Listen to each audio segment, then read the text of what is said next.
Greetings, everybody. This is Jim again, and we're going over skills now in the fantasy trip.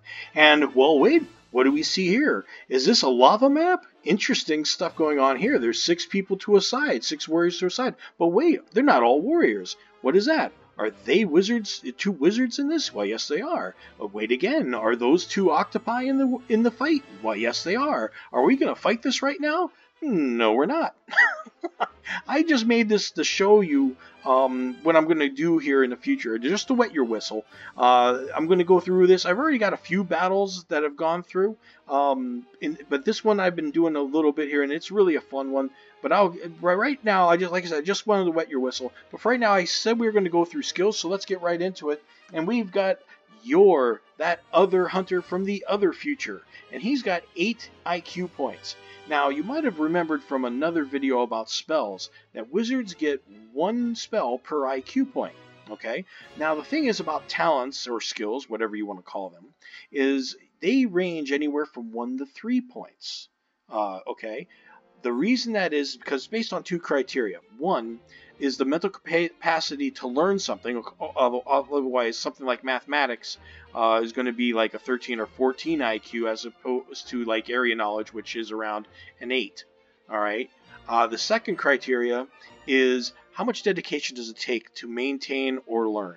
All right. So, for instance, brawling and running, 2 physical skills. But why is running cost 2? Well, that's because you have to upkeep it to be any good at it. Okay? You can't just sit on your butt and just get right back into it. It's something you have to maintain.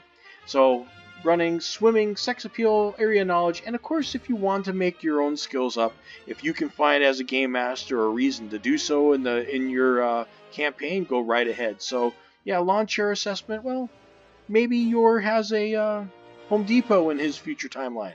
Who knows? But anyway, let's go over to another character. This is Uranda, and yes, it is an octopus. Very badass things in the game. They're just nasty. But we can get more into that later. Right now, what we want to concentrate on is Uranda's 14 IQ. And let's look what he spends it on. Sword, literacy, swimming. And by the way, when it comes to swords, if you don't have the talent for the weapon you're using, you roll an extra die. And when it comes to shields, if you don't have the talent, you can't use it at all. Just not effective with it. Anybody can pick one up, but you're not blocking with it. That's just, that was a pretty interesting rule there. Toughness, which is actually extra armor. Area knowledge. Now, these next 2, you might be raising an eyebrow to. 4-hex illusion and flight.